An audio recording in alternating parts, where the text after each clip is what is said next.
So you got clout, so you got clout. I'm on now, I'm on now. Hey, so you got clout, so you got clout. I'm on now, say I'm on now. Hey, got to celebrate life, and that's alright. Know what I do, yeah, I can't be working so. Alright, good morning, good afternoon, good evening, whenever you're watching this. This is So You Got Clout, the podcast, where we give our stars of the show their roses first before they get famous and, you know what I'm saying, start living their lives the best way they can. Today's today's star, of the show, is a very, very, very, very special person to me. He was the star of our first feature film as a production, Through the Eyes of a Father. This man has been on The Resident. This man has been on The Quad on BT. This man is commercials, including my hometown Falcons. So shout out to that. We definitely gonna talk about that. This man's a traveler. This man's a womanizer. No, I'm just playing. Nah, he's a good dude though. Good dude, solid actor. Real good guy to know. Ladies and gentlemen, the star of today's show is Jibre Hordges. Okay. Thank you, bro. Thank you, bro. Thank you for coming. Of course, man. I got to. How you feeling? I feel good, man. I feel good. You know, it's a lot going on right now, but you know, I'm trying my best. Yeah, we're gonna get into all that too. So you got clout. Like I said, man, it's a podcast where we have actors and comedians, just people in the filmmaking world. Like I say, not famous yet, but we all got incredible stories. Yeah, everybody's doing their thing, and it's gonna pay off eventually. This is for you to timestamp. This is where I was today. Something you're gonna look back on with pride. Mm-hmm. So we give you your roses first. That's what we say on the show. We give you your roses first. So we just gonna get your whole story today. So we're gonna start from the beginning. Where are you from? So I'm from here, from Atlanta, born and raised. Never lived anywhere else. So this is definitely home for me. Okay. Yeah. Same. Yeah, we know you, Atlanta. Yeah, so all the way. I got to rise up on right now. Everything. But so what side of town did you grow up on, and like how would you describe your upbringing? So I grew up right outside of Atlanta, more on the west. First, I was in Marietta for a few years, and then I moved to Austell. So I'm like 10, 15 minutes outside the city. My upbringing was it was kind of sheltered. It's kind of sheltered. You know, I still got both my parents with me, which is a blessing. So I'm grateful for that. Always. So yeah. Shout out to mom and dad. Yeah. So I kind of had kind of a strict upbringing. You know, I never even wanted to be an actor, which is crazy. I kind of grew up. You know, I was supposed to be a doctor. You know what I mean? Go to med school. You know, take that route. It didn't too much work out for me. You know, so I kind of got steered into acting, and you know, me being from Atlanta, it was great because Atlanta, the film industry is booming here. Yeah. So it's kind of fell in my lap. You know what I mean? So I kind of just tried it out, and 5 years later, here I am, still going.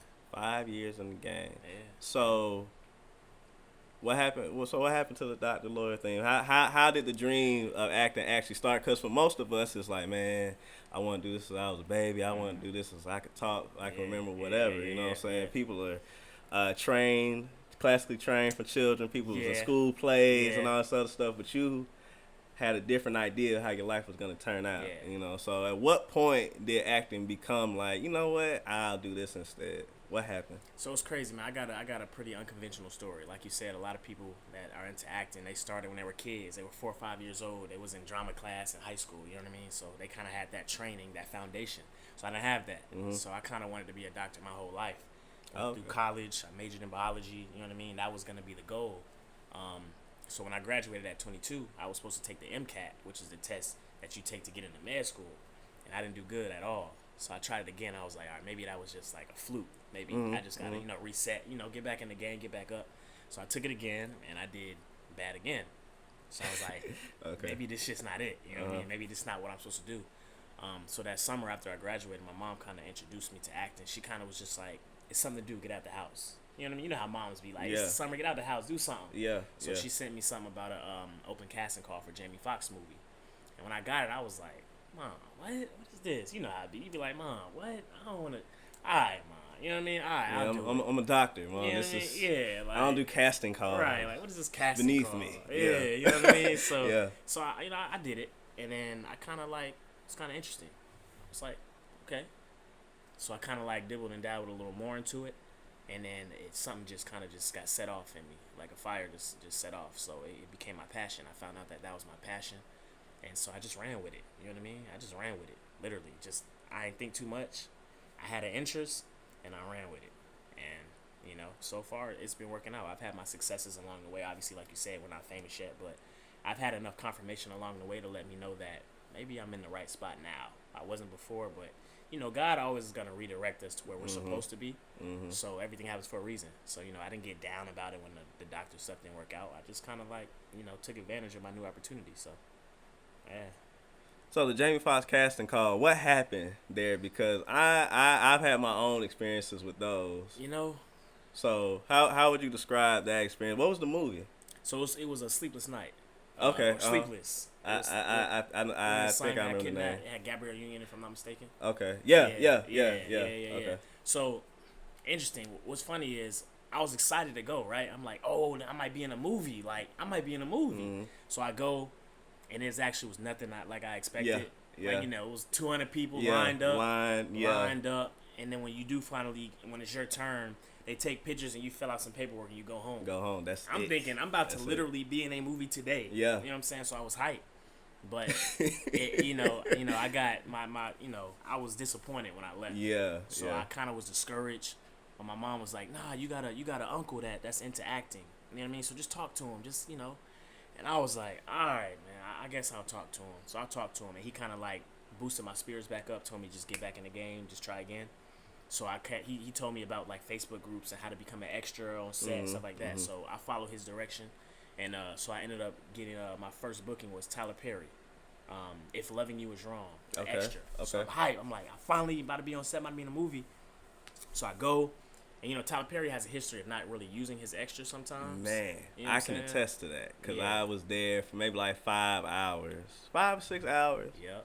Didn't do nothing. Didn't get used. Didn't do nothing. Man, Tyler Perry owed me a pair of shoelaces actually because we were supposed to be like prisoners or something like that. And they made us take our shoelaces off. To this day, I have no idea where those shoelaces went. See, he owe you. He owed me. He owe you. I got paid, but he owed me because I went for the experience. Right. The pay was supposed to be extra. Yeah.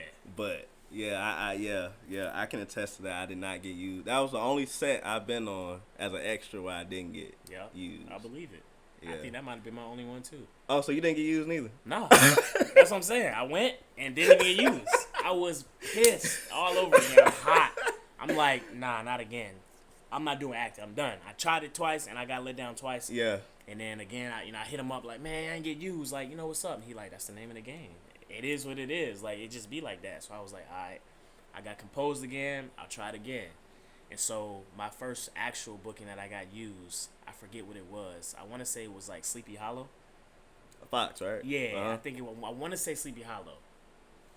Or the originals. One of the two. I was on one of those. So I got used. And now I actually got to feel, being on set, being in a show. Yeah. So that's kind of where it really got sparked. Oh, okay. So I called him back like, I finally got used, you know what I mean? And ever since then, it was on this set, and it was this next set, and it was this set, and this set. And then a couple months of that, it's like, okay, being an extra is cool, but like, let me like try to do what they're doing. Yeah. The actors, like. Yeah. And then I started looking at them. So I found like acting classes in the city. I found, like-minded people that want to be actors as well. So that's when I kind of started that networking. And, here I am. Well, so being an extra, because in my opinion, the way I am just as a person, I am a full believer in paying dues. Yeah. And I feel like being an extra is not glamorous work, but I feel like doing something at the bottom level really shows you if you're passionate about something. Yeah.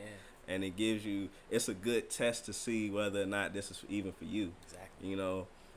Because a lot of people, that's what they do for a living. Yeah. And they have like, you'll be surprised, people have like so many extra roles and they've been on TV so many times. It's just, it doesn't mean anything to them. Yeah. So the first time actually being used on a set, how long were you on set and how did you feel? Was it like, was it like, Yeah. Where were you emotionally? How long did it take for you to be like, yeah, this is definitely it? This is it, right? Yeah. It didn't take me too long. Usually like when you're on set, it's like 12 hours, 13 hours, you know what I mean? Long It's hours, long, man. it's long. Yeah. And then as an extra, you on set for 12 hours and you kind of just like in the background. Yeah. So it's even more. At least if you like, you're an actor, you're on set for 12 hours, but like you're acting. Yeah. You know what I mean? You have, they there have for you. speaking role. You know what I'm saying? You know what I mean? You're important. Yeah, Yeah. And a lot of people kind of look down on extras and they just refer to them as background and they just, you know what I mean? They look at them as items and not people. You know what I mean? So that's not really like how it's supposed to be because they're people as well. But I've experienced both sides of the coin. I've been an extra and then I've been the actor. You know what I mean? So, but you have to start. At least for me, I had to start as an extra because I didn't know anything about film. Like I said, I wasn't that guy coming up. I didn't want to be an actor. So I had to learn the ropes. You know what I mean? Like you said, I had to pay my dues. I had to start. It's like getting a job and you start off as entry level and then you become the manager and the CEO. You know what I mean? So it's a rank. It's like a hierarchy. Right, You know what I mean? right, So right. you got to start at the bottom. You got to put in that groundwork. You got to figure out how to behave on set, how to act. You got to lingo and words and you know what I mean? Like you got to know how to take direction. You got to know it's certain things that you have to know before even becoming an actor because then you're going to look like an amateur and you don't even know what this means, but you're supposed to be here and you still down here mentally. You know what I mean? So I had to start there, but I just worked my way and just kept working my way up. And like I said, after a few months of that, being an extra kind of got old. Then, you know what I mean? I was on set, and now these 12-hour days are starting to drag. It's like it's not as fun as it was. Yeah. And that's when I knew, like, I have to take the next step and try to get me some speaking roles. Not get comfortable. Yeah, not get comfortable, not get complacent. Like you said, a lot of people do that for a living, which is fine. It's cool. Yeah, it's cool. There's nothing wrong with that. But when you want more, I was told by a guy named Mario, Mario Pagan. He was telling me, because we was on the bus, not doing nothing. I think I was for the quad. Okay. I was an extra in the TV movie that started the series. Okay. I was in like 3 scenes of that, and we were on the bus. And he was like, "Man, I done had like 200 credits, but you don't want." I heard it from him. Yeah. He was like, "Man, if this is something that you want to do, you don't want to keep being the extra because you will get pigeonholed as the extra guy." And that was probably my last time. Really? If not, then I know the quad was the last project that I was like an extra on. Okay. But they called me a few times. But I haven't been an extra since. Yeah. That really stuck with me because this is nowhere near. Yeah. Because I was considering it. Yeah. You know what I'm saying? It's in what I want to do. Mm-hmm. I'd rather be here than like a 9 to 5 somewhere. At a desk. Maybe somebody will see me, But I'm glad he told me that because I could have easily fell in that cycle of just always getting called back as the extra guy. They gonna know you as the extra if you keep doing it. And I've learned along the way how your mindset can deter you so quickly because if a star, the people that you pay to see, can be pigeonholed, why can't I be pigeonholed as a background guy? And that's not something that really came to my attention until it was told to me verbatim. It was like, okay, well, I'm gonna back off of that. Yeah, you gotta know how to, So get I in, get it. get out. I get it. Yeah, I understand. Yeah, I was on set as an extra trying to be that guy, like, all right, well, if I look good and I do what I'm supposed to do, they're going to pick me as a speaking role. You know what I mean? Like, so I used to bank, like, every time I was on set, I was hoping that they would give me a speaking role. Yeah, And I was trying to use that as my way of trying to get on. Yeah. But the more and more, you do it, you realize that it don't always work like that. That's a dime a dozen that people that's so rare. Yeah. Do not think they're going to pick you out of a crowd of 500 people. Yeah. Because that's usually what they have. There's so many extras on there. Yeah. Man, it don't happen like that. So I'm glad. I would say, shout out to Mario. I don't know where he at, but he saved my career that day. Yeah. That's why I feel like it was cool. It's not bad, especially if you like doing it. Yeah. It's not that bad. You So gotta just find your niche. Yeah. Whatever you like doing. I mean, if you want to be an extra, that's cool. Yeah. Like, a lot of people in LA think that's their job. Yeah, but when you want more, that's not something that you want to stay more. in. Exactly. You gotta go for more. Exactly. You don't want to stay there and just like you said, hope somebody see you because that don't really. And that's the same thing that these other 500 people are thinking too. Everybody trying to. Everybody's thinking that. Yeah. So you gotta separate yourself. You gotta separate yourself from the pack, definitely. Yeah. So how many extra credits, or not credits, but how many extra roles were you actually used in? A lot, man. That's literally lot. I realized this is what I'm gonna do, and I'm not doing that. Because when the doctor stuff didn't work out, I was gonna go to grad school, get my master's, and be in the hospital. But I didn't want to do that. I wanted to be a doctor. Right. So I needed something to spark my interest, just so I can run with that. Right. And it was acting. So that's all I did. It was every day I was trying to be on a different set. Okay. I was just trying to immerse myself in that world, just so I can get lost in it. You know what I mean? Yeah. So I was always sending headshots, just trying to get on set as an extra. So I can't even tell you how many sets I was in, man. Maybe like 30, 40. That's all I wanted to do during that summer. Just be on set, extra or not. I get it, because it's exciting. It is. It's fun. Exciting. Like, the first set that I was on was All Eyes on Me. Okay, yeah. Tupac movie. Yeah. And we, like, drove to a spot that we had to get on the bus for, and this is like, damn, this is fun. This is dope. Yeah. Like, I'm on the bus. I felt like I was important. Exactly. You know what I'm saying? I met one of the writers, I believe. Oh, yeah. She showed me, she wasn't even supposed to do that. She was, you know what I'm saying, this is what we're doing today. I'm not supposed to do this, but this is what we're doing. Yeah. I was like, dang, this is cool. Like, it was in the tent and everything. Seriously. It's cool. And you can, you know, it's exciting at first. But like you said, over time, you gotta, if you want more, you gotta go for more. You gotta strive for more. So what was the first time you seen yourself on TV? As an extra? Yeah. Sleepy Hollow. What was that like? It was crazy. I remember like it was yesterday. Literally, I told my folks like, all right, my episode coming on tonight. So everybody was hyped. Yeah. So I watch it. I turn it on, and it was a scene in like a coffee shop, and I was one of the patrons at the table, and it's weird. I had like paused it where I was gonna see myself, and I was like in the corner of the screen. It was like the side of my head. But I was hyped. Yeah. I called my folks upstairs like, oh, there I am. I'm hyped. Remember, I'm in the corner of the screen, the side of my head. Yeah. But that was everything for me. You know what I mean? Yeah. That kind of like let me know that my hard work kind of paid off, because now I get to see myself on TV. I'm not talking. Nobody will know it's me. Yeah. But I know what my head looked like. You know what I mean? Yeah. So, you know where you were. You know what I'm saying? You know what you wore. Everything. Yeah. So that was everything for me, and that kind of like boosted my confidence. And telling myself that, wow, I see myself on TV, so I know it's possible. Now I just have to be the person talking. So ever since I see myself, it kind of restored my passion. Now I'm going to do everything I can to be that actor that's going to talk. So, like, that kind of, like, sparked it for me. And that did it for me. So, you know, ever since then, that kind of, like, that started, like, me seeing myself on TV. You know what I mean? That kind of, like, got burned in my head. Now I have to see myself on TV again and again and again. So, yeah. So, all right. So you do that for a few months, and it's like, I gotta get serious. Where do you first start to seek that training in Atlanta? Where's the first place you was like, this is where I'm gonna start training? So being on set, networking is always the number one thing. Like, you could be an extra, it's cool, but while you there, especially if you want more, network. And casting calls too. Yeah. Even though, because you're not going to do nothing there really, so you might as well talk to people. Yeah, exactly. Yeah.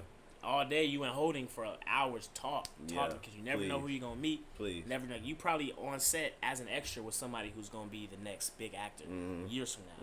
You don't know. You know what I'm saying? So talk, ask questions, network. So I started asking people like, all right, you know, where do you take classes? You know, where do you do this? How you do that?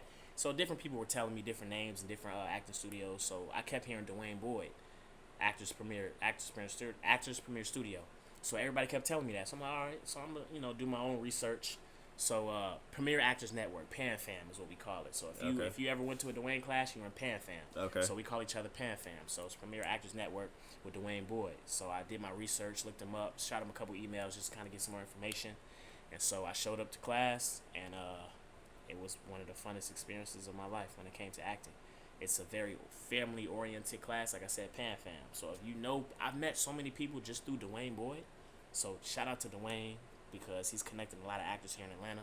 So took his class, and I fell in love with it. You know what I mean? I fell in love with the people. Like I said, it was family-oriented. So, once you have that family-oriented vibe and atmosphere, you can kind of like relax and get comfortable and get loose and really like just kind of give it your all. So, and like I said, I've only been an extra up to that point. So I didn't know much about real acting. I didn't kind of know how to actually do it. So Dwayne definitely kind of like molded me and shaped that from a foundational level. So, he taught us improv and how to act on camera and how to break down scripts and, just basically the fundamental aspects of being an actor. So he kind of like broke that shell for me. So that's where it started. Yeah, I never really took any other real acting class other than Dwayne. So yeah, that's my guy. And what year is this? This was 2015. Okay. 2015. Okay. Yeah. So that's where it started, man. And ever since acting classes, I kind of like just went from there. I found out how to have an actor's access, which is pretty much like you make a profile. You know what it is. How we met. Exactly. Yeah. You know, we met through Actors Access. So for people who don't know, Actors Access is like a database where you can put your reel and your headshots and everything up, and then people like yourself who have a project will put their project up with their breakdowns, and I would submit to a project like how I submitted to your project. So I found out what that was, and then I made a profile, got headshots done, and started to build my resume. And, you know, I just had to start from the ground level, work my way up. So yeah, that's pretty much how that got started. And you doing all this without a manager or agent? Nothing. What's crazy is I was actually fortunate to get my agent pretty early on. I started acting the summer of 15. I got signed December of 15. And I didn't have a resume. My resume was extra work. Mm-hmm. I had extra work. I had no reel. I didn't have an official headshot. Mm-hmm. I didn't have anything. But what I do is, and I tell everybody this that's trying to get into acting, that asks me, like, bro, how do you get an agent? How do you get started? Like, so it's a spot called Get Seen Studios here in Atlanta. It's a studios where they host workshops. You told me about that, actually. See, I Yeah, try to you tell told me everybody about that. So I do want to go. I want to go real bad. Check it out, man.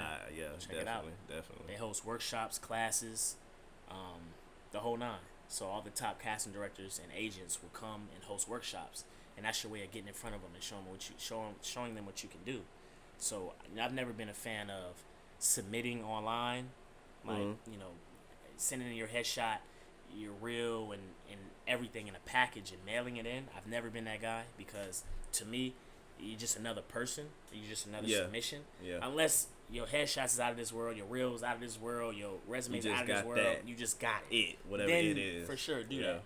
But I didn't have that. So my thing is like, well, if I can get in front of them and show them firsthand what I can do without having all that, maybe I can get in the door. Because it's like, well, he don't got this, that, and the third, but I see if he can act. I literally can see what he can do. So I took that route. I rolled the dice, took a leap of faith, and I ain't gonna lie, I took like 5-6 different agents.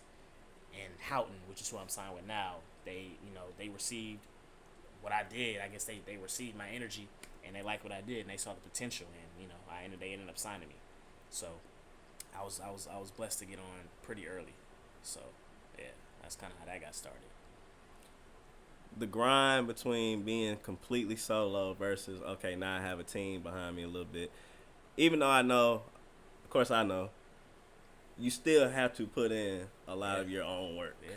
But, people who haven't stepped into this life at all might think, okay, I have an agent. Well, they can do, now it's their turn to do the work for me. Mm-hmm. Explain what the agent is actually supposed to do and what your job is to still, how to still uphold your end of the bargain as well, Like you said, a lot of people have that mindset. When they get that agent or that manager, they think that's it. They can sit that, and then my team is going to work for me. I mean, they are going to work for you, but they can only submit what you give them. Right. So you still have to make sure your headshots are current. You still got to make sure your resume is good and it looks good. You still got to make sure all your materials are together. You have your reel, and that's good to go. Because all they're going to do is shop what you give them. So, yeah, you can give them these great materials, and they're going to pitch you. They're going to send you auditions, because that's what agents do. Their job is to submit you.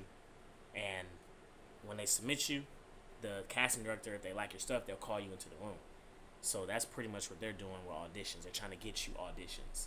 But if you don't have any material to give them, they can't get you auditions. Yeah. So, like, you still have to make sure you do your part, and let them do their part. So it really is a partnership. Yeah. So, you know what I mean? And even me, I still self-submit. I'll get on Actors Access myself, and submit for projects. And I'll get an audition. They might go through my agent once they get my submission, but I self-submit it for it. Yeah. So you can't get complacent, man, because at the end of the day, it's your career.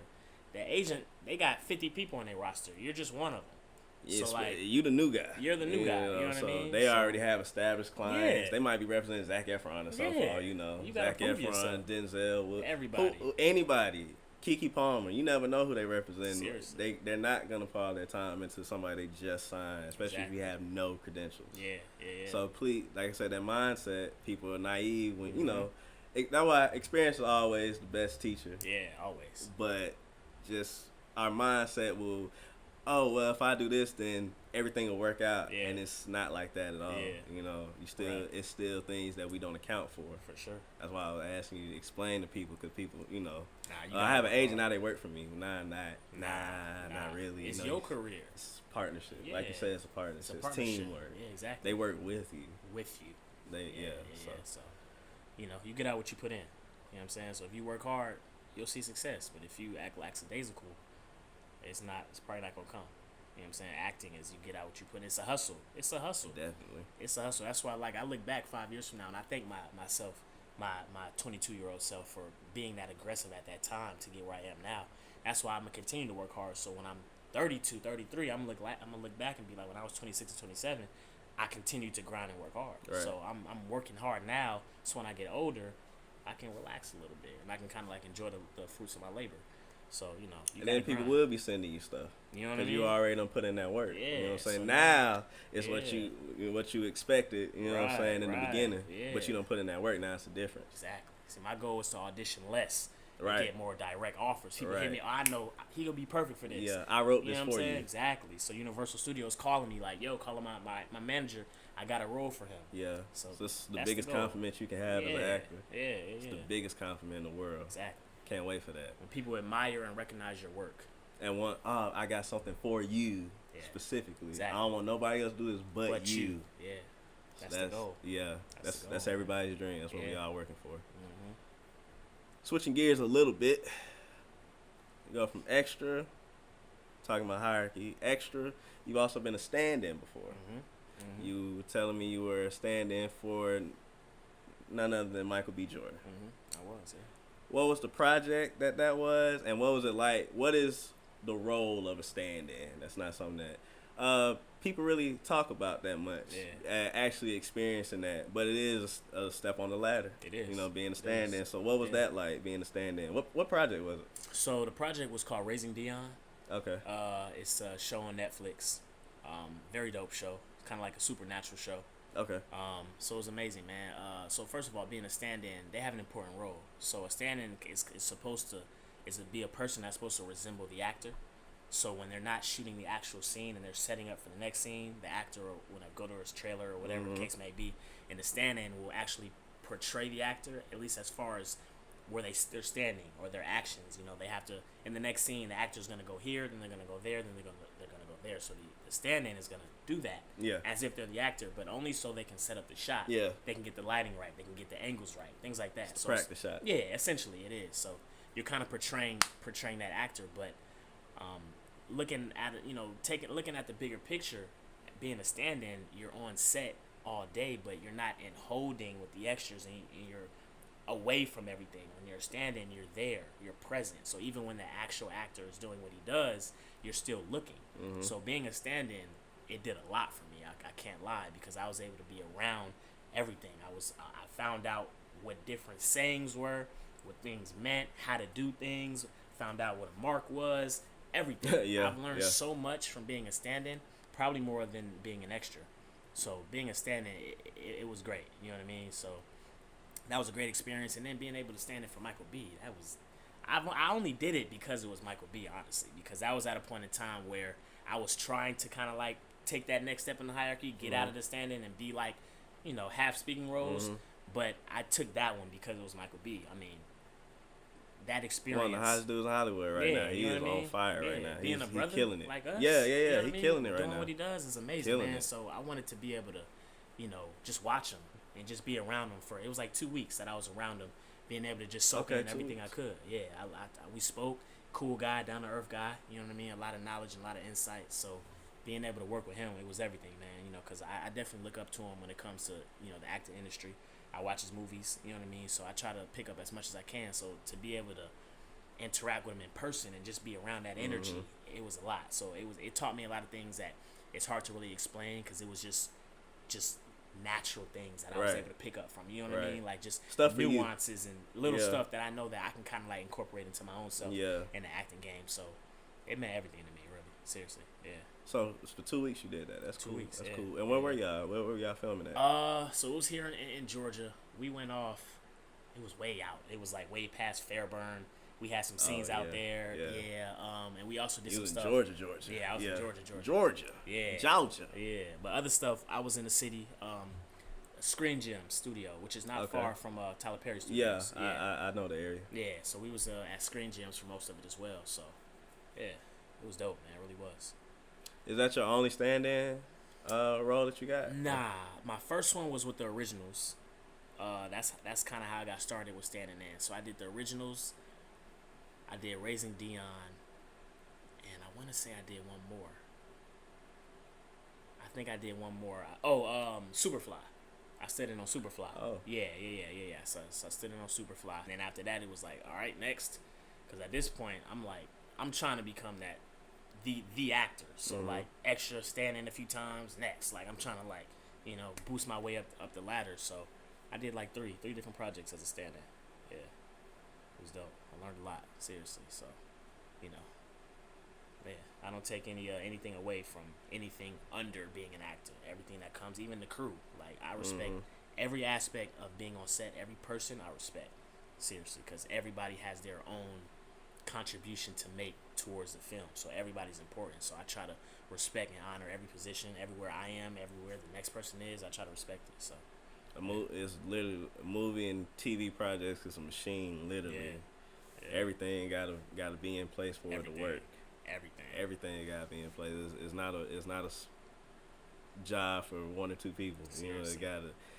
Whew. Yeah. It's so much. Yeah. So It's a piece people to don't the whole. understand. Yeah. Even just acting is one thing, but like really just having to put everything together. All the parts that you have to account for, hiring, it's a lot. It's a lot, and It's y'all a know lot. firsthand. You know what I mean? Just yeah. casting and getting the crew together for through the eyes of a father. Oh man, so much. Yeah, I know. so I'm already much. I'm already knowing. And then when it's independent, it makes it even harder.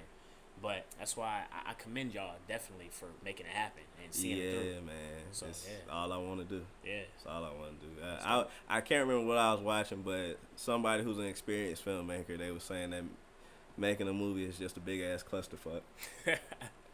That's one way to look at it. That's the only way to look at it. Once you do it, it's like, nah. It is. You're right. You're not filming in order. Yeah, I know. You know what I'm saying? Yeah. Oh man, it's so much. It's a lot, so man. much. It's a lot, man. It's a lot. So you really gotta love what you're doing Seriously, man. and really care about it. If it ain't a passion, Don't it weeds do a lot of people out. Acting, does. it weeds, especially as an actor. You know what I mean? Because I've heard so many no's in my life from acting. Mm-hmm.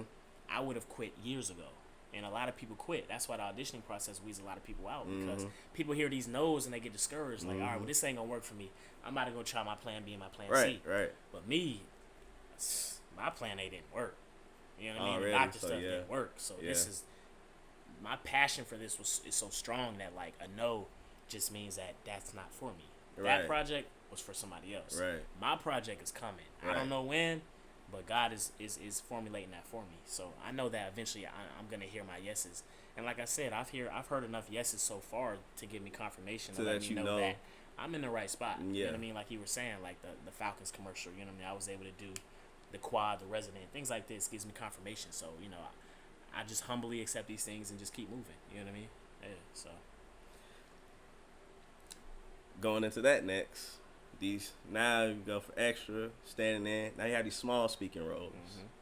And now you get the nice chairs and so you get to take the pictures on set because it's like, okay, yeah, like I'm in here now. Right, now I'm really in here. Yeah. So, what was the first big project that you got a speaking role on, that you got paid for and everything?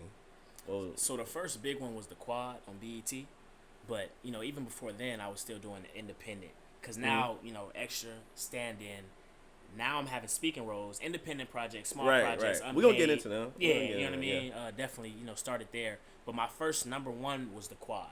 I had a speaking role on the quad. It was one scene, one line, but it was my first one. You know what I mean. So I had like a little trailer, I had like a chair, like you said. So it was mind blowing, man.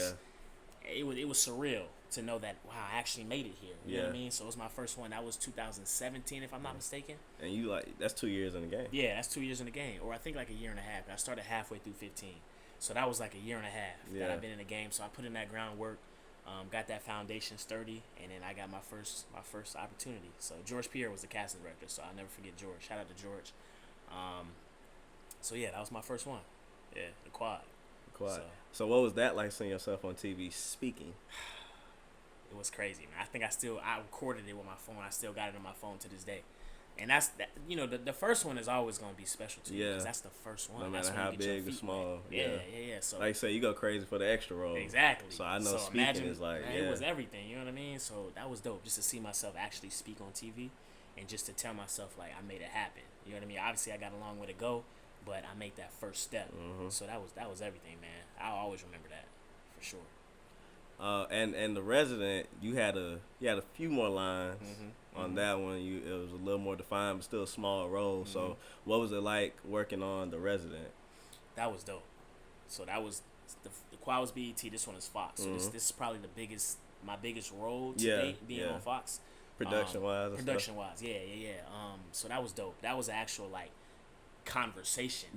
Between me, another actor, and the number one actor. Yeah, he's like you know what I mean. Yeah. So that's definitely on my reel. Yeah, I opened my reel on that. You know what I mean? So I take a lot of pride in that scene. Yeah, you know what I mean. So that also meant a lot for me as well. That did a lot for me mentally, spiritually, just to let myself know that I see the progress. BT, and then you have your other networks. TV One, I was on Oxygen, and then Fox. So it's like I need more of this. You know what I mean? So I gotta do everything I can to get back on Fox or another major network. You know what I mean? So that was also a confidence booster in itself. So the Resident was like, I'm always gonna hold that one near and dear to my heart. So yeah, and that gave me more exposure. You know what I mean? Once I got on Fox, because a lot of people watch it. When I tell people I've been on The Resident, it's either their favorite show or their mama favorite show. Yeah. So like, you know what I mean? People really like The Resident and they watch it. So, you know, I take pride in that one. That's gonna be a credit that I'm always gonna hold close to me. So that was a dope experience for sure. And you've done commercials. So far I haven't been able to ask this question. Booking your first commercial. What is the difference between being a TV actor and a commercial actor? Okay, it's different. It's definitely different. You know, with being a TV and film actor, you got scripts. You know, you kind of gotta like hit that script, hit those lines. You know what I mean? But with commercial, a lot of it's improv. Really? Yeah. When you go to commercial auditions, it's usually no script. They'll tell you, this is what you're gonna do. This is what's gonna happen. This is how you're gonna react. You know what I mean, or whatever. And then you just go. They hit action, and then it just plays out. So a lot of those commercial auditions are improv. Even on set, a lot of it is improv. It's not really much script. It might be like, this is what's gonna happen. But like you're kind of just gonna do you. You know what I mean? So it's fun. I love commercials, man. Like it's you just get to be in your own world, and you just get to do you and express your own personality and things. So commercials was dope. I can't wait for mine. I know I'm gonna run that into the ground. Yeah. Well, you in the right spot. I know I'm gonna run mine to the ground. Yeah. So I was fortunate enough to get on a couple commercials. I was on an Adult Swim one, and also I did one for the Atlanta Falcons Georgia Lottery, and I did one for Ford, and that was like an Auburn type commercial. So that aired during the college football season. So and also with commercials and TV and film as well, you get residuals, which is dope. So you know every time it runs, or if it runs for a certain period, like 6 or 7 months, you get like another check. That's a nice consistent check. You know what I mean? Yeah. So like commercial work is definitely lucrative when it comes to financials. So like, you know, financials and fun is like commercials is where it's at. Seriously. So I just try to like widen my horizon when it comes to working. Like I want to do commercials, TV, film, voiceover, print. Like I'm trying to kind of like do the whole nine. So you know, it increases your chance of success because it's like if you don't get it here, you'll get it there. You know what I mean? So yeah, I take pride in everything I do. Really. That's what's up, man. That's what's up. Yeah. That's what's up. You've done a lot in a relatively short amount of time. Trying. When you sit back, and we're gonna get back to the journey, of course, but I just want to kind of break off for a second, change the flow of the interview for a minute. When you sit back, because 5 years, relatively, it's a long time, you know, when you in it, but in the grand scheme of things, it's not a long time at all. Like, you know, you've done a lot more than other people in that same amount of time. Everybody paths different, but for somebody who's like just, I'm gonna be an actor, you've already done a lot. So, as somebody who, you know, humble, believes in God and everything, when you sit back and like have your moment, especially like now because ain't nobody doing nothing, everybody has a lot of time to reflect on a lot of things. How do you feel about what you've been able to accomplish in such a short amount of time? Blessed. I'm blessed, man. I'm blessed. Humble as well. Humble, like you said, a lot of people don't really cover as much ground in the same amount of time. And I had to play catch up because, like we said earlier, I didn't have that Especially foundation. considering that. Yeah, I didn't have that. I didn't have any training. This was never on my mind. I started at 22. A lot of people have already been on TV at 22. They've done all these classes. So I felt like I had to work 3 times as harder as everybody. Like, that's why I have, a lot of credits, because a lot of that was independent. I was always submitting on Actors Access. My friends tease me all the time, like, bro, you've done so many independent projects, because I had to play catch up. I had to learn. I had to figure out what is it, how do I do it. You know what I mean? So that was always my mindset going into it. So, just that hustling aspect of it is what really drove me to, be where I am today. So, I always had to feel like I was playing catch up with everybody. My peers, people I didn't know, people in LA. You know what I mean? So I definitely stayed humble throughout the whole process, prayed on it, So I feel like God kind of blessed me with my journey thus far. So I'm just trying to keep up that same intensity for the next 5 years and years to come, So, like you said, this is definitely a time to reflect because there's not really much going on. Yeah. So, I just try to look back at it. Sometimes it amazes me just to be like, damn, I really did all this in 5 years? Like, wow. But like I said, I got a lot more work to do. So, I'm just trying to just keep that intensity, keep the fire on, and just, keep going. What has acting given you? Hope. Hope at a life I want to live. Because like I said, man, when that doctor stuff didn't work out, I was at a crossroads. I didn't know what to do. I didn't know where I wanted to go. I didn't know. So acting kind of like gave me that hope again, that I know I'm going to live a life that I want to live and be just as successful as I would have been as a doctor. So I think hope is probably, the number one thing that acting has gave me, and yeah, just outside of that, fun. It just gives me an outlet, you know what I mean? Because when you act, you get to express all type of feelings. So it also is an outlet, a stress reliever, you know what I mean? So I definitely hold acting close to my heart, you know what I mean? In conjunction with the passion I have for it.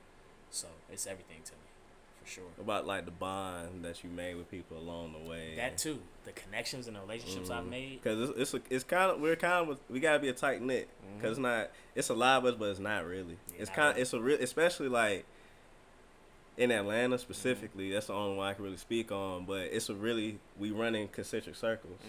A lot of people know a lot of people. Yeah. Whether you've been around them together or not, like we all know kind of the same people. Do. Yeah. So it's like, it's a brotherhood, it's a sisterhood. Really, it is. Cause like I said, it's so small, and like it really separates the people who kind of want to act. Yeah. You can kind of tell who kind of wants to act, who really and it sounds good when it Yeah. come out their mouth, versus people who like this is their life. Exactly. Yeah. I've met a lot of people, man. I've made a lot of strong relationships that I'm gonna keep for my entire life. Like I said, Pan Fam, I've met so many people through Dwayne's class. And when you have like-minded individuals around you, especially in your close circles, y'all are gonna encourage and push each other to continue to do what you do. You know what I mean? When you have bad apples in your circle and people that's like, man, acting ain't gonna work. How you gonna get on TV? Stuff like that. It discourages you. You know what I mean? So you just gotta cleanse your circle and put people around you that do the same thing, so y'all can motivate and encourage and inspire each other. So I try to keep those close circles, man. Like you said, the Atlanta acting community is pretty small. We all know each other. We got the same friends. We've all worked with each other on set, whether it be an independent project or a bigger production. The quad or something. Yeah, you know what I mean. So we know the same people, man. So as long as we continue to nourish and mature those relationships, then we'll be good, man. Seriously, we got to stick together. Definitely. One way you really inspired me in this way. In the past year, you really dedicated a lot of time to traveling. What made you? Was it for acting? Was it like for your own personal, like, man, I just gotta? It's a whole world out there. I'm doing my thing. This is what I want to do. I've earned this leisure time. Yeah. So like, was it for like your career? Was it both? Like, what motivated you to be like, you know what, traveling is what I'm gonna do? Because a lot of people, everybody wants to travel. Yeah. But like, you're actually out. You were before COVID. You were actually out here hitting it hard. Like every time I looked on social media, you was in Vegas, you was in LA, you was in Florida, you was Always somewhere. Yeah, I was like, man, I'm doing it. Yeah. So what triggered that? And like, just what triggered that? And go ahead. So it was really a little bit of both. Obviously, a lot of it was acting, because I knew, with this industry, man, especially with LA being the way it is, New York being the way it is with acting, I knew that at some point I was going to have to get out there to audition or get out there to film, or I knew I was going to have to move around with acting. So I didn't want to kind of be stuck in a situation where, my agent calls me and he's like, or she's like, you have an audition in LA tomorrow. Just an audition. We're not filming. You're not getting paid. You're just going to audition and come back. And it's last minute. Now I got to pay $500-$600 for a round trip flight. Right. Everybody don't got it like, I don't really got it like that to where I can just, just Yeah. drop money like that on the drop of a hat just for a flight, for an audition. For a potential. You might not even hear back. And Yeah. meanwhile, you just spent $600 on a round trip for 2 hours. Yeah. So I thought about stuff like that. And, I want to just be able to just shoot out real quick. All right, I'll hop on a plane and go. So that, that kind of motivated me to get into traveling. So, I got a job with Delta. I was blessed to get on with Delta. So with the flight benefits, I'm able to just get on the plane and go, for free, at least domestically. So, a lot of that went into my decision to, get those flight benefits. So that definitely helped. And that's what I've been doing after I got the job. I've been out to LA many times just to audition, and it came right back. New York is the same way, for acting. I kind of wanted to be able to do that. So from an acting standpoint, that's what motivated that. And also, like you said, everybody wants to travel. I want to be able to travel. Before I started flying, I used to look up in the sky, see planes, and not get jealous, but just tell myself, like, damn, like, I want to be up there, like, traveling myself. But I didn't really have the means like that. So getting on with Delta kind of opened that up for me. So I've been able to travel and just go and just come back and whenever I wanted to. So it's a mix of those two, leisure and, for acting. So that was probably one of the biggest blessings to date, getting on with Delta, So I'm hoping that everything will stay normal as far as that, and I can kind of like keep that job, and I can keep using that to my advantage. So, you know what I mean? And I also just recently switched to seasonal, so I don't even have to work until like the summer.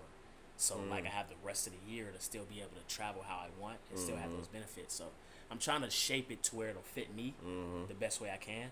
But those pretty much were my motivating factors for wanting to travel. So it's a blessing. Hey man, you gotta give me some travel etiquette because I'm terrified of planes. Really? You told me that. I've only been on like one flight my whole life. Yeah. Yeah, it's Florida. It wasn't that bad, like a 45-minute Quick flight. Yeah. But like I know, with what I do, that's a necessity. Yeah, you know what I'm saying. And I accept that. Yeah. That mean I'm looking forward to it. So it's fun. So like you ain't never like what was it, like turbulence? I'm hearing all that, like what's up with all that, man? Well, like, I mean, how you handle turbulence, man? That's really what I'm scared of more than anything. Yeah. Like I know my heart gonna drop. Like it gets real, especially those West Coast flights. Sometimes you go over those rocky mountains and stuff. You get some wind, get a little shaky. But I mean, fortunately, I like to think that Delta is one of the best airlines, so it's not like I'm on Spirit. Go ahead, plug the job. Go Frontier, ahead. you know what I'm saying? Yeah. So shout out to Delta, man. Shout out to Delta. So you're going to have your natural turbulence, but it's not nothing. I've never encountered anything crazy. I mean, sometimes it do be like, whoa. But, at the end of the day, man, I try to just take my mind off of it. Try to listen to my music, just kind of like think about what I'm going to do when I get where I'm going. But as far as like, mid-flight, it's pretty smooth, man. It's pretty smooth. You'll be good. You take a nap. Listen to some music, watch a movie or something, you'll be good. It's cool. Yeah, man. So I'm like, man, I ain't trying to deal with that. How I'm supposed to know if it's the real thing or not? I'm already knowing. Out. Yeah. You good, man. Stick with Delta, you gonna be good. Okay. Shout the job out. That's a nice plug. I ain't mad at you. Yeah. So. But the current climate, we can't really do much of anything right now. The world is pretty much shut down and. Recently, it's been a lot of protesting, despite the virus going around and everything. There's been a lot of protests and everything going on, and Black Lives Matter, and all these movements are just coming back up. Breonna Taylor, George Floyd, and all these isolated incidents that really just scope our experience as Black people here in America. Yeah. And people are tired. People been tired. How do you feel about like the protest, and are you an active protester? Like how do you feel about stuff like that? I feel deeply about it, man. I'm actually was supposed to protest today, but you see it's raining out there. So. Yeah, it was coming down pretty hard. Yeah, it's not looking too good today, but I was actually supposed to get out there today, man. The protests, they're needed. Like you said, people are tired. People are tired. We want change. I mean, what's going on in the world today is it's crazy, man. And the worst part about it is it's the same stuff that's been happening in the past. It's like it's systemic racism. It's literally not changing. It hasn't been changing. I mean, you had slavery and slavery, then segregation, and now cops killing black people. And you had crack. Let's not skip crack. Yeah, crack you know what I mean. Definitely a plot. That was Yeah, it's all a plan. COINTELPRO and all these other things that get mixed up. Yeah. But they definitely happened and covered up. People try to cover, but we all know what happened. All you gotta do is the research. It's in the papers. You know what I'm saying? Like when you really look at it, we've been asking the same thing for like 400 years. Forever. Since we got to this country as black people, we've been asking for the same stuff. And it's just equality, man. We just want to be treated the same way that the white people are treated. You know what I mean? But we don't get that same respect in return. So it's like, at what point are we going to stand up and say something and actually make a difference? So that's what you see right now going on, man. They say this is the biggest civil rights movement in history, with all 50 states and 18 countries protesting. Yeah, it's crazy. So, with the recent murders of Breonna Taylor, Ahmaud Arbery, George Floyd, you know what I mean? Like, we're starting to stand up and actually make a difference. And, I mean, we see changes that's going on. Obviously, the four officers that were involved in George Floyd's death got charged, which is cool. That's another step. But, number one, until they're convicted, because the same thing happened with Trayvon Martin. George Zimmerman, Rodney King. Yeah. We can go back. Yeah, they all got off. So it's one thing to get arrested. It's another thing to get charged. It's another thing to get convicted. Once they get convicted, we'll be satisfied temporarily, and then we'll stop protesting. But at the same time, we want to see that same energy that's going to be kept for months and years and generations to come.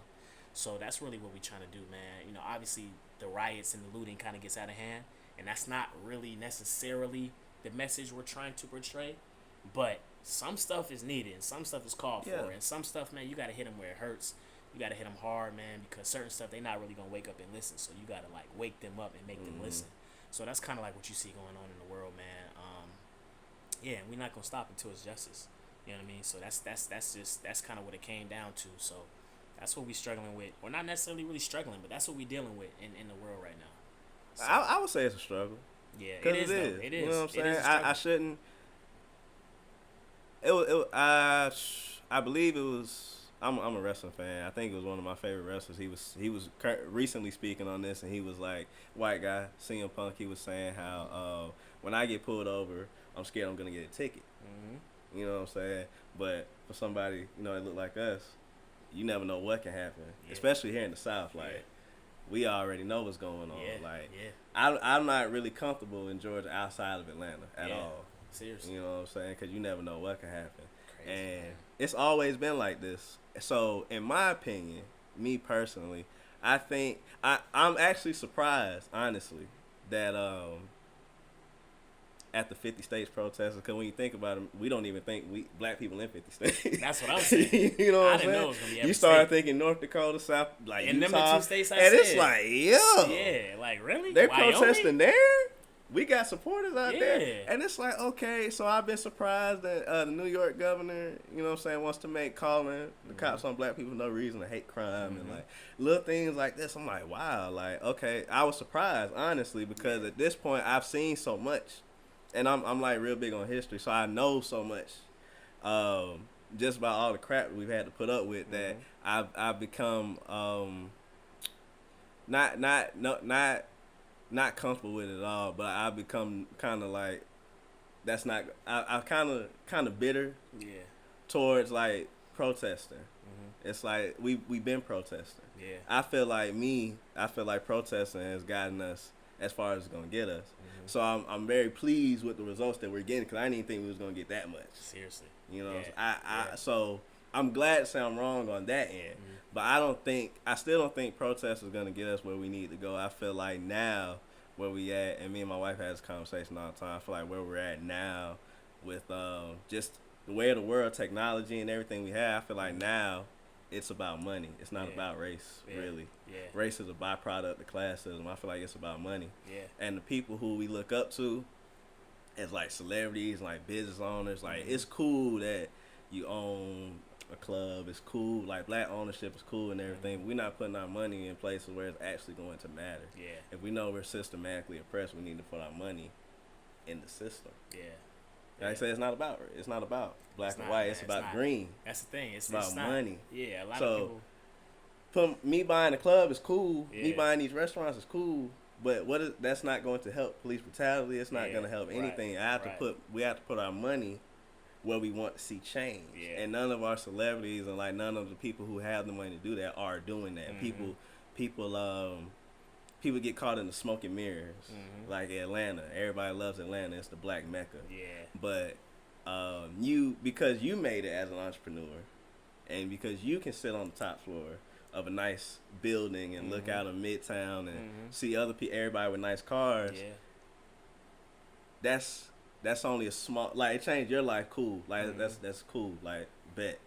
But the community at large is still suffering. Yeah, that's true. And you, too, because they don't give a damn what you drive. Yeah. You take the wrong turn somewhere, that could be the last turn you make. That's it. It's the smoke and mirrors we get caught up in. Yeah. We champion entrepreneurship and all this black ownership and leadership in Atlanta specifically, but no corporations. Mm-hmm. You know what I'm saying? Like, these are things we don't think about. There are no Fortune 500 black-owned companies. Yeah, yeah. There are like 4 black CEOs in the Fortune 500 companies. Out of all of them, it's like 4 black CEOs, but no owners. Yeah. You know, we have to change the way we think. I agree. And put our money, and money is the key to what we're looking for. Yeah. It's not about, like, protesting. Like I said, it's gotten farther than I expected, and I'm happy about that. Yeah. But for us to really take that next step to where we can, a little bit in this country, we have to put our money where it matters. We have to put our money, we have to start, like, say you want to be a doctor, and that's great, but we need more doctors. Mm-hmm. We need more nutritionists that look like us, because there's a lot of white doctors out there that don't feel like we feel pain for whatever reason.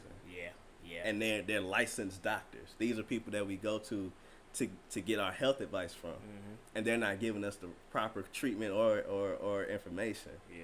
You know what I'm saying? We don't learn about politics in school at all. And, yeah. We gotta educate ourselves. We gotta put. It's more than just owning. Yeah. It's what we do with it afterwards. That's true. You know what I'm saying? You can't just take your family and leave the hood. You know what I'm saying? We have to invest in our community. That's the only way things gonna change. Yeah. It's the only way. We gotta do our part too. Yeah. You know what I'm saying? Just to touch on a few of those things, man. Go ahead. Well, number one, like you said, it's not a white versus black thing. You know what I mean? Like, it's an equality and it's a justice thing. Yeah. You know what I mean? So, and that's why you see all these states protesting, because it's white people who, and as long as it's genuine, cool. Because a lot of white people just do it for whatever reason that they have. And they've already been exposed. A lot of them have been exposed. Yeah, they have. So as long as it's genuine, and it's cool. But a lot of white people are genuinely on our side because they want change as well. Like, it's been viral videos going out where police will get caught in the act of, displaying brutality against our people, and white people will be recording it, breaking it up. Mm-hmm. So you do have your genuine white people out there, man, that are on our side as well. But like you said, it's a lot of people in high places of our color that need to be using their voice and using that platform to educate people and to try to create change as well. And they can't sit on their high horse or anything like that, man. They have to, use their funds as well to put it into the right communities. We have to support our black businesses, and, sometimes you got to hit the white people where it hurts, and that's their pocket. Let's put that money into our businesses, our community, like Tulsa, Oklahoma, Black Wall Street. That was literally a fully functioning black economical neighborhood area that was flourishing with our people and our money, and it just got destroyed like that in like a day or two. So we need more of that. You know what I mean? We need to strengthen the middle class, because they're obviously trying to separate the lower class and the higher class. Strengthen the middle class, because a lot of us are in that middle class area.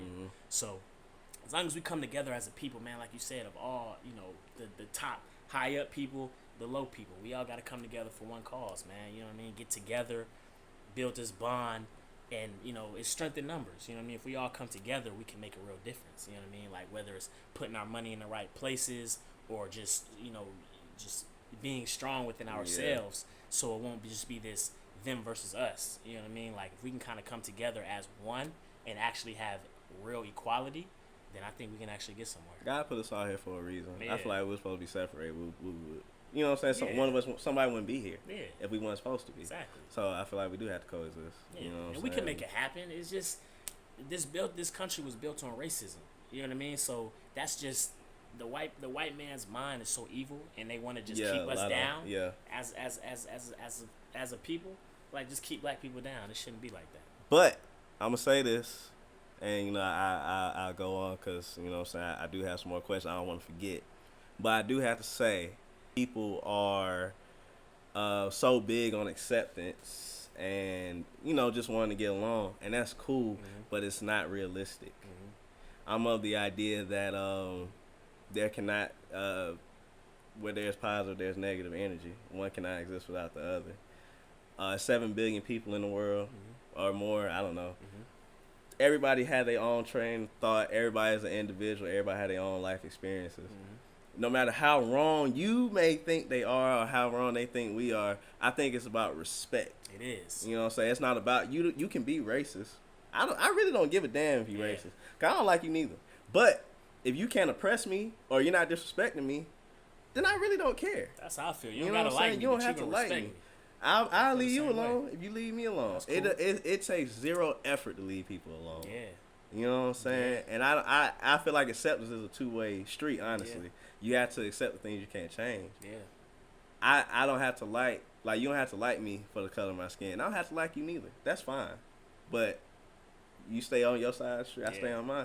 But nobody's bothering anybody. Right. And we can go respect each other. go to the store. Yeah, exactly. You can get pulled over. We can live our lives as people. Exactly. Without having to, you know, people. And everybody's equal. Yeah, You know people what I mean? feel so threatened by things they don't understand or things they hate. Yeah. But at the end of the day, like I said, it's a two-way street. You never change anybody's opinion by telling them that they're wrong. You know what I'm saying? People hate to be told they're wrong. So you just gotta meet people where they at. You know what I'm saying? And as long as there's no lines crossed, you gotta draw a line. As long as you don't cross this line, you can be who you are. Cause I'm gonna be who I am. Exactly. You're not gonna change me. I can't change you. You know what I'm saying? Just respect me for who I Just am respect. and accept me for who I am. You know And what I we mean? can Don't leave it treat at me that. like an animal We can leave because it of at the that. color of my skin. You know what I mean? Like it's equality. Oh, That's all whatever. it is. Equality. Whatever. Because we can be divided so many ways as people. Yeah. Skin color, sexual orientation. Hell, Interests, if yeah, what you hobbies, like. whatever. We can really be broken down. Yeah. But that's what makes who you are as an individual. Yeah. We just fit into a lot of subgroups. Yeah. You know what I'm saying? Yeah. But if you want to be that technical, then everybody would be separated against everybody. Right. Because nobody agrees 100% on everything. Right. You know what I'm saying? Yeah. So, I shouldn't just be at a disadvantage by default because I was born this way. Yeah. You know what I mean? It's like what kind of stuff is that? yeah, Like, just leave me alone. Yeah, man. Because black people we just want to be left alone. that's it, man. You And know what I'm saying? respect it. We That's just want it. to be left alone. Everybody just want to be left alone. Everybody, black people, white people, gay people.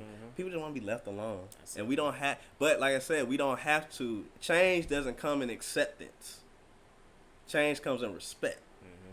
We're not going to change each other.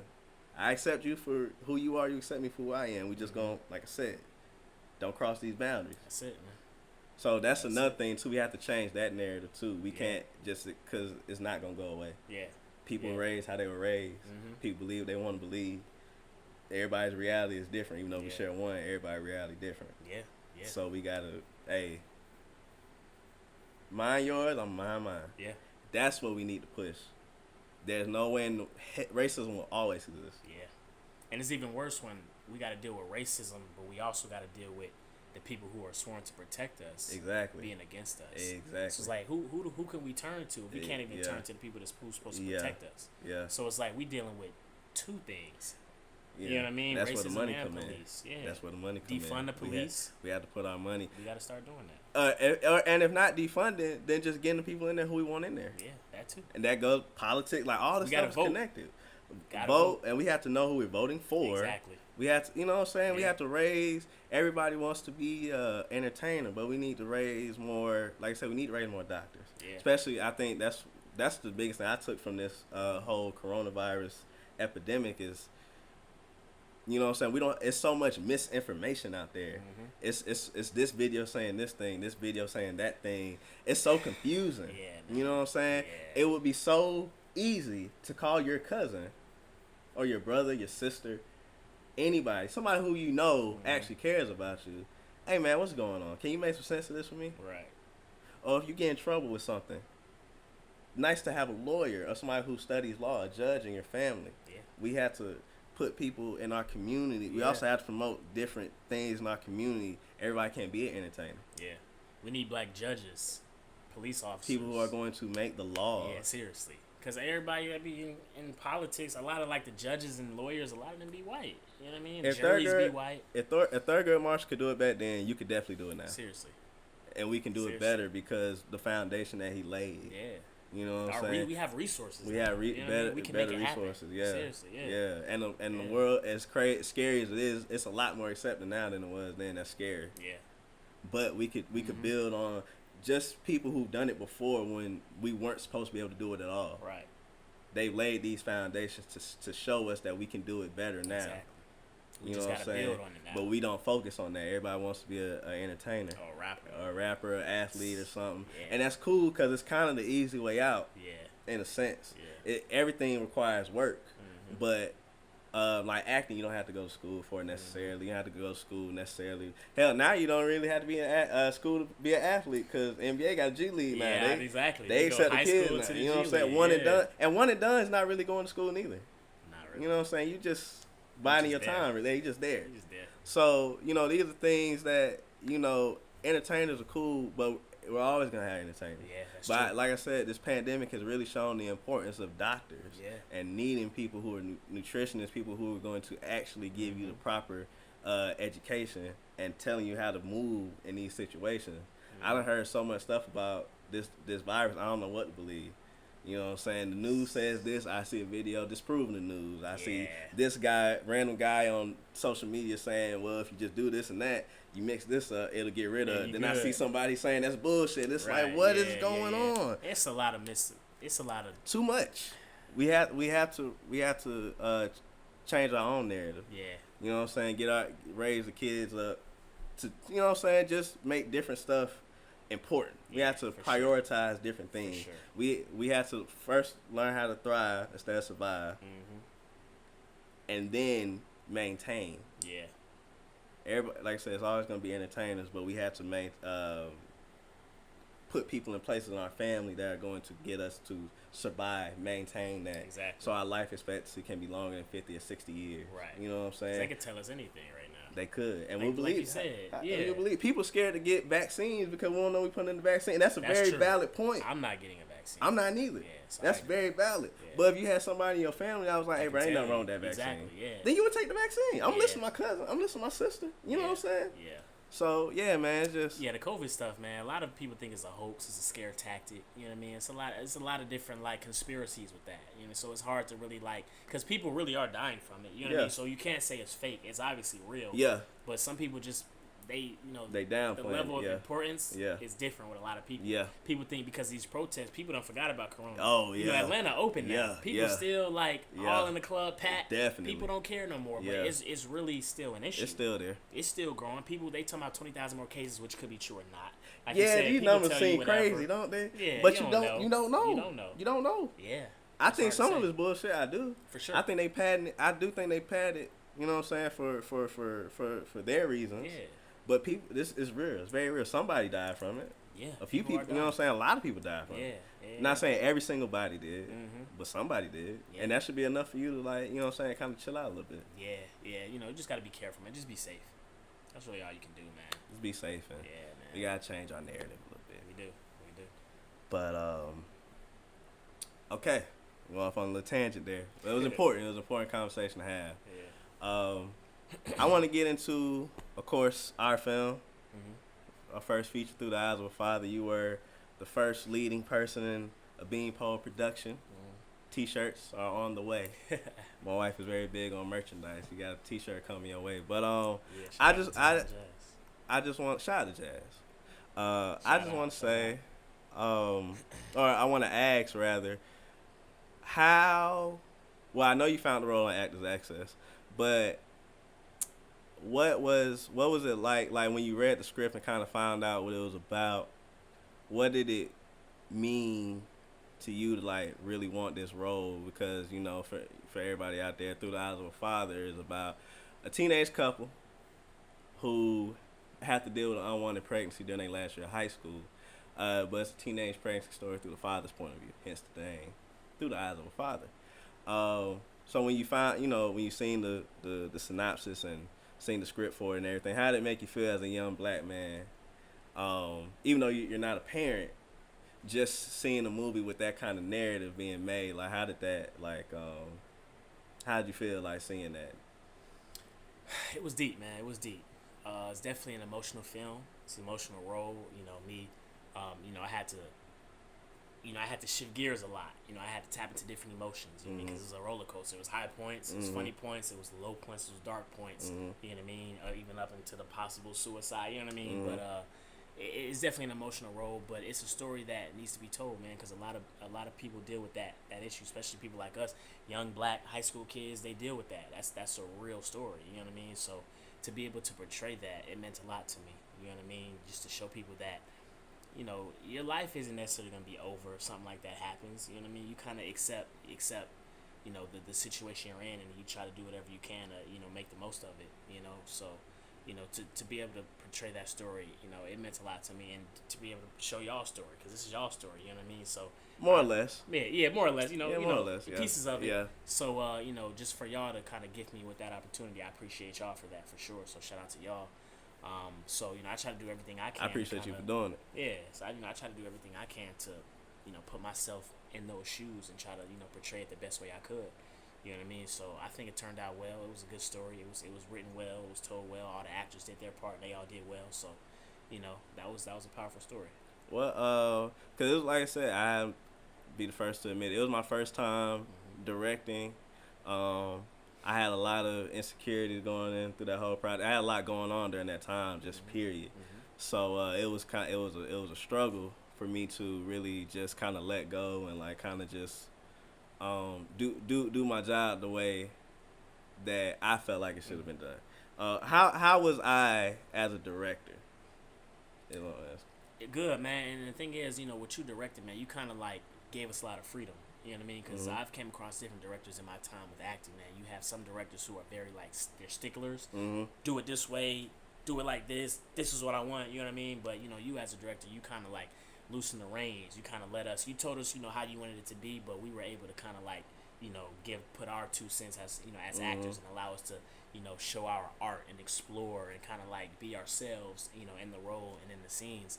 So, you know, you kind of just gave us that level of comfort, you know what I mean? So we knew that we kind of still have that window to kind of like give you what you want, but kind of give it our twist. Yeah. You know what I mean? So I definitely appreciate that freedom that you gave us. So, you know, I definitely would encourage you to continue that, because, you know, you got to let actors like act, you know what I mean? Because that's what makes them who they are, you know what I mean? I always wanted to feel real. Yeah, got to be natural, man. You know, these are the words, they might not be how you say them. So just saying how you say them, just get the point across. Exactly. And that's all I wanted, man, just to get the point across in the movie. And I think it came across really well. After we had the screening, you know, people was coming up to me saying that the last scene was their favorite part. Oh, really? Okay. Yeah. That was deep.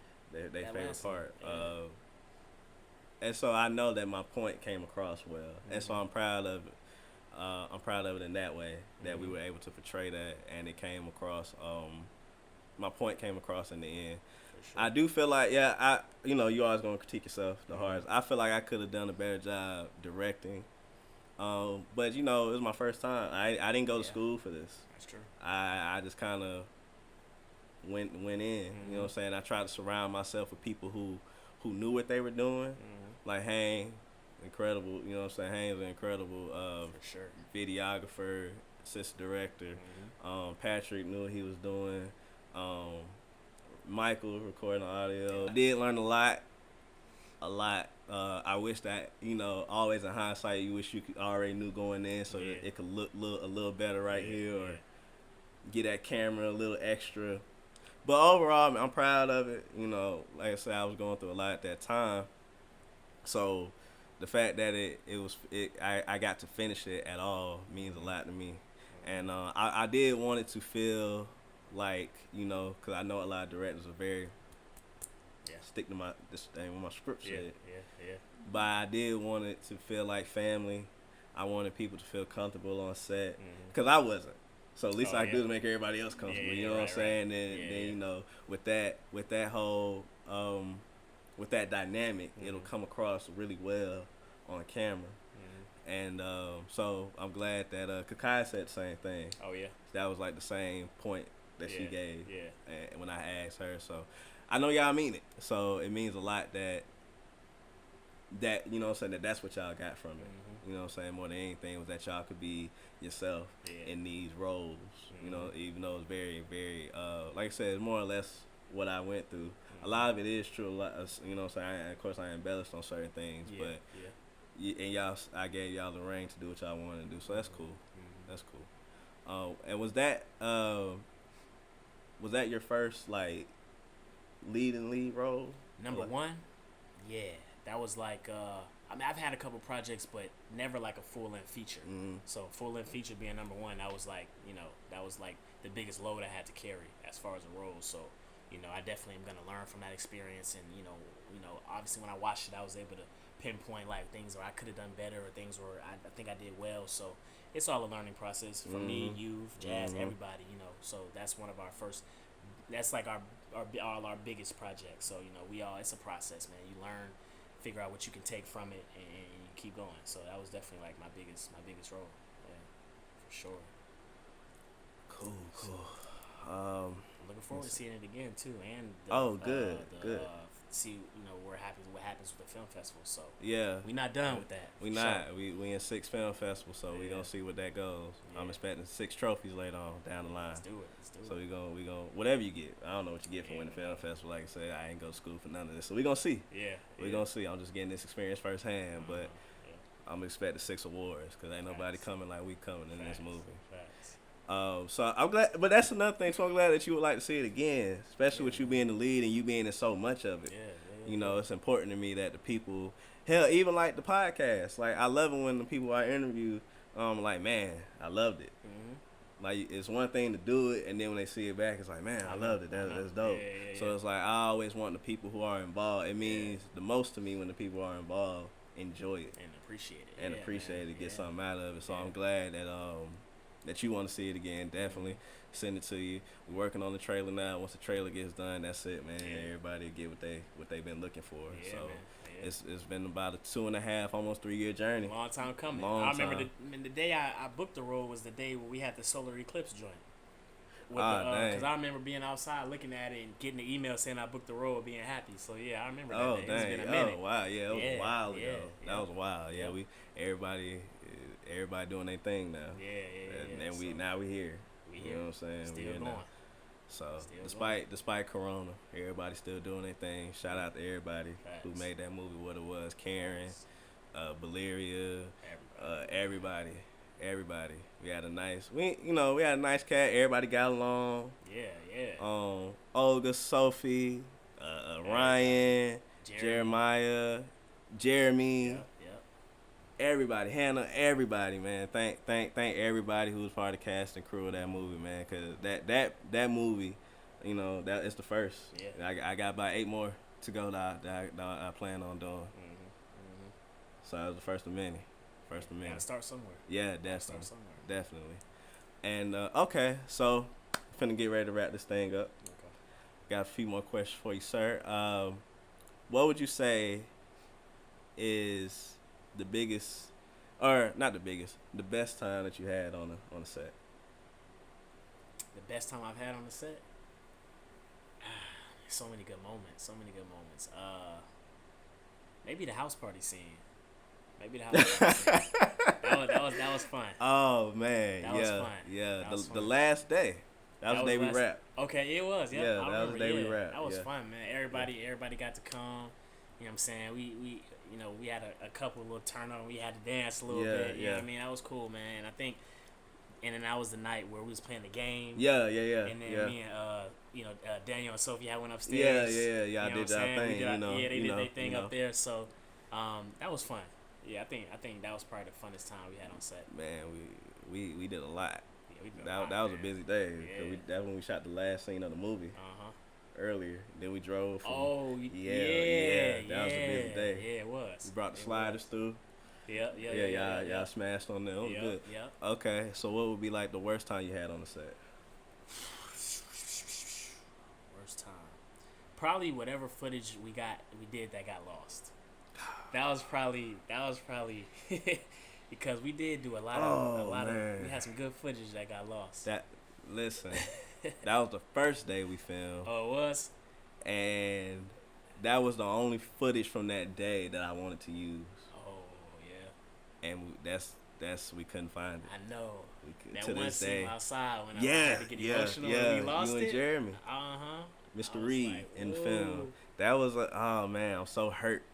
Cause I tough. still can't. Still is gone. It's gone. Huh? Yeah, we had it's to. cool. We reshot it. Yeah, you know, we got it done. Yeah. But the first time was perfect. I remember that. It was perfect. Yeah, it was all definitely. good. It's all good. It happens. It's all good. But, What would you say so far has been your I guess your crowning moment as an actor in your experience? like overall. Like Just overall. Crowning.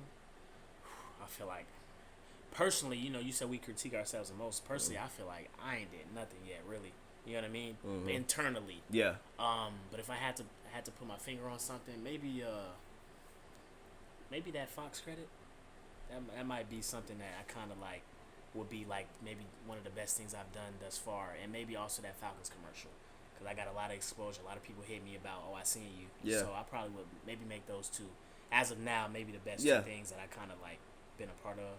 As far as I guess maybe like a crowning maybe. Yeah. So yeah. And when you look back on this, when you done did something bigger than them, you could. That's what this is for. Yeah, like, you're right. All Yeah. right, bet. Give us our All roses right, cool. first. It was that. Now you got a movie. Facts. Yeah. In Jesus' name. A big box office movie or something. Yeah, that's what we hoping for. What would you say is the biggest obstacle you had to come over on your journey the last 5 years? Biggest obstacle? Or just down point you was like, man, it was, because we all had those points in life. Yeah. Maybe probably just having to figure out a lot on my own. You know what I mean? Mm-hmm. Like I said, starting so late, not knowing anything, having nobody in my family outside of, the one uncle that definitely like started it for me. Outside of him, there's nobody really in my family that I can kind of like mirror or kind of go to outside of my uncle. So I really took pride in creating relationships of other like-minded actors that I can kind of lean on and kind of get advice from. But outside of those relationships, just having to just figure it out, man, and just kind of like think about what I want to do, figuring out how I'm gonna do it. You know what I mean? Getting the agent. A lot of this stuff I kind of just had to figure out. Right. You know what I mean? So that was tough. Not having like a blueprint to follow, trying to make my own blueprint. Yeah. Trying to make my own really way. ain't one. Yeah, it's no real blueprint. It really you kind of ain't just one. gotta hustle and just That's figure one of it those. out. Acting's one of those things, man. You just kind of start where you do. Yeah. And go from there. Yeah. You know Go what from I mean? there. Yeah. So that was probably one of the hardest things, just to try to figure things out on my own. That was pretty tough, but I made it work, man. What's your dream role? Dream role. Man, so many roles out there, man. Probably having a show kind of like on a New Edition level, in the sense that it's like 5 or 6 of us young guys who's just close. We all the same age. We all have this brotherhood camaraderie, and we all have our own like situations and struggles. So probably just being in a cast where we all like brothers, you know what I mean, and just showing our story and how we matriculate through life. That might be one of my dream roles. Man. So not necessarily a biopic. Nah, not but necessarily just in a biopic. yeah, Just where you can build that type of camaraderie. and just have that bond with like some brothers of mine that we all like. You know what I mean? Like we all, whatever the story might be. You know what I mean? But that might be probably one of my dream roles. Yeah, for sure. Yeah. I wanted to ask you this earlier, so I'm glad I remembered it now before we close this thing out. When we were talking about the protests and everything, now you see a lot of people, whether it be genuine or not, we don't know about everybody. Only some people been exposed, but Black Lives Matter, people are shouting it now. Yeah. And it's like it's on people's minds now. It's not just a black thing now. Yeah. What, as an actor, do you expect Hollywood once this COVID is over and things go to some semblance of normal? Yeah. And we can start filming again, everybody back to what they doing. What do you expect Hollywood to do on their end, as far as like how you know what I'm saying, just how we're treated on set, and what do you expect black actors and filmmakers to do on our end to uphold, you know what I'm saying, the progress that's been made so far? Well, number one, I appreciate black production companies. You know what I mean?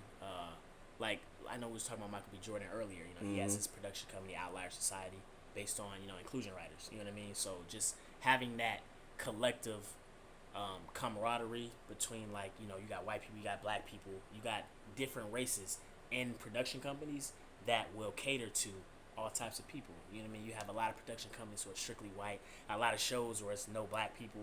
You know what I mean? Like, I feel like, you know, you should incorporate people of all races in your production company, so you can cast people of all races, so we can see a show that has white, black, Latino, Asian, you know, all type of races, because, I mean, we all want to see ourselves on TV. You know what I mean? Coming up, all you saw on TV were white people. You didn't see any black people on TV.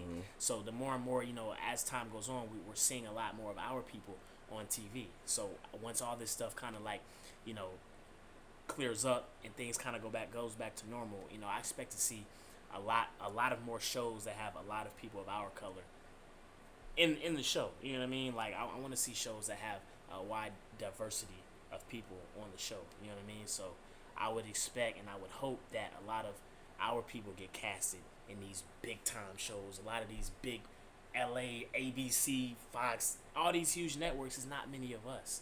You know what I mean? So I'm grateful for these production companies that will push to have our people in these big shows. So I'm just hoping to see a lot more inclusion and a lot more diversity. All, you know, the whole nine across the whole table. So that's what I'm hoping for sure. So what do you expect from our people to do? What responsibility do we carry to make sure that that stuff like that is more common, and, you know, we don't it's not something we necessarily have to ask for? Create our own production companies, you know what I mean, like Outlier Society, or just create our own production companies in general, to where, you know what I mean, we don't have to ask. You know, a lot of people say, like, shoot your own stuff, create your own content, to where you don't have to ask to get a role. Because I made my own production company, I got my own stuff, I made that role for myself, I shot it and I put it out there. That's what we need to do. So if we can create our own stuff, then we can stop asking and we can start doing and making on our, you know, on our own. So, like what BeanPole doing. Exactly, like, yo, in the flesh, you know what I mean? Like, so that we need more stuff like this. So I definitely encourage y'all to continue doing what y'all doing and just keep shooting stuff, putting it out there. You know what I mean? So yeah, I support that. Definitely, for sure. Okay, so one last thing before I let you go. I wanted to do this with Patrick on our last episode, but we kind of ran out of time. Earlier this year, we were talking about how 2020's been a hell of a year. Right, to say the least. Earlier this year, one of my idols passed. His name was James Lipton. Anybody who has ever seen Behind the Actor Studio knows about James Lipton. James Lipton he lived a hell of a life. And you've seen Behind the Actor Studio before, right? Yeah. Yeah. Check it out. Yeah, I used to, like, love watching that all the time. So it really bothered me when he passed away. But he was known to ask these 10 questions at the end of all his interviews, and since he's passed away now, I feel like it's my duty to uphold his legacy and continue that. All these podcast episodes are, you know what I'm saying, in dedication and memory of him. It's kind of like we doing the opposite of what he doing. You know, he had the established actors, and we getting on the way in. Right. So we kind of two ends of the same spectrum, two sides of the same coin. So I'm gonna hit you with these 10 questions in honor of James Lipton before you go. And we just, you know, we're going to end it like that. All right, cool. So, number 1, what is your favorite word? My favorite word? Your favorite word. I probably would say finna, because I'm from the South. You know what it is. You know how it is. You say finna, I'm finna do this, finna do that. So finna go with everything. Finna go everything. We finna end this podcast. There you go. For contextual, you know, for people not from the South, for context clue. Yeah. What is your least favorite word? My least favorite word, can't, because that will keep you from doing so much stuff when you say you can't do something. Coming through with the positivity. Yeah, so I try to eliminate that from my vocabulary. Okay. What turns you on? What turns me on? Success, man. Anytime, any type of success turns me on, man. More positivity. Yeah, I feel that. Keep it positive. I feel that. Success. That's a good answer. Nah, That's a good seriously. answer. Yeah, man. What turns you off? Negativity. negativity, man. Just having bad apples in your circle. You know what I mean? People who tell you can't do something, negative vibes, just bad vibes and negative energy. Yeah. Okay. What sound or noise do you love? Like natural rainforest vibes. You know what I mean? Like, you know how it's easy to go to sleep when it's raining? Just because those sounds are so relaxing. You know what I mean? So that's probably one of my favorite sounds to hear. Yeah. Okay. Yeah. What sound or noise do you hate? What sound or noises do I hate? Anybody that nags. I hate that. Don't you just hate that? Don't get married, bro. Hey. But nah. Don't get married, bro. Yeah, I hate just nagging. You know what I'm saying? I'm just playing. I love my wife. I'm just playing. Make sure you throw that in there. There it is. Oh man, you know, you only deserve it like half the time. That's why it's like the other half really do be nagging. Sometimes it be you, but most half the time it really be be nagging. You know, it be nagging most of the time. You know how it is. You know how it is. But you gotta get to them sometimes. All right, bro. What is your favorite curse word? My favorite curse word. Shit. Okay. Shit. Okay. I find myself saying that a lot. Yeah, I like the passion you said it with. Right. Yeah. Okay. Yeah. Shit. Yeah. That's a sound bite. Right. We use that in song. Yeah. I think I might know the answer to this, but it might shock me. What profession other than your own would you like to attempt? Probably a doctor. Okay. Yeah. That's why. Only because that's what I was gonna do before this. Yeah. Yeah. If not doctor, then what? Like.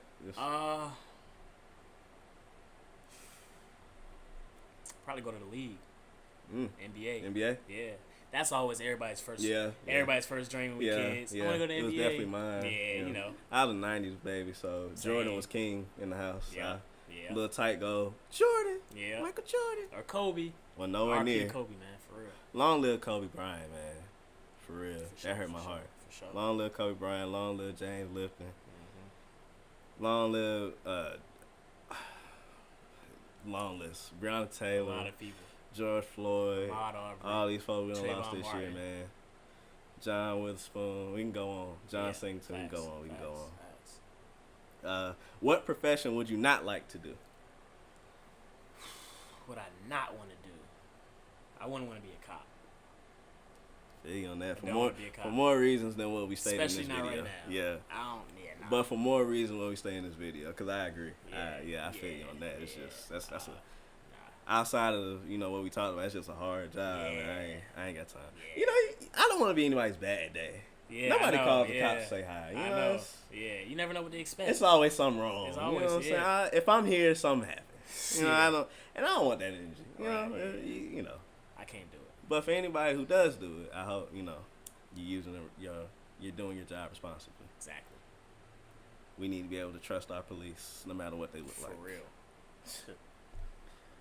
And number 10, if heaven exists, what would you like to hear God say when you arrive at the pearly gates?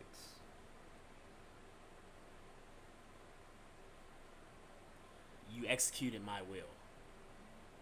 If he tells me that I fully executed his will for me, and I did everything I was supposed to do that he wanted me to do, then I'm good. I ain't gonna lie. It's not what I want to do. Yeah. It's what he wants me to do. So as long as I live for him and he's content and happy with what I've done, I'm good. Put a chill down my spine. I ain't gonna that was deep. That was heavy. Yeah, I feel that. That's it, man. I feel that. All right. That's it. All right then. Any closing questions, comments, concerns that you wanna? I hope that 5 or 10 years from now we'll both be at the top. You know what I mean? We can look back and be like, wow, we did this movie through the eyes of a father, and now I see my success, you see your success, and we both on top doing what we want to do. That's what I hope. And we'll come back and watch this interview. There it is. There it is. All right. Hey, I second that. Amen to that. Mm-hmm. Okay. Before we sign off, I just want to do a little promotion really quickly. Ladies and gentlemen, if you feel like your clothes are not as smart as you, they're dull and they're boring, they don't have the personality that you possess, please hit up Smart Ass Clothes. You can contact us at BeanPole ENT for more information. smart ass clothes. We have all types of phrases on hats. We have nice jackets with women in Black history on them. Let me go ahead and, excuse me, my brother. Just go ahead and plug it all the way. Since I'm gonna plug it, we represent for Black women around here. You know what I'm saying? We Black loving people around here. You get these nice jackets called ancestral plain. You know what I'm saying? They print it on. You know what I'm saying? You get legends that's been dead and gone that didn't necessarily get their roses while they was here.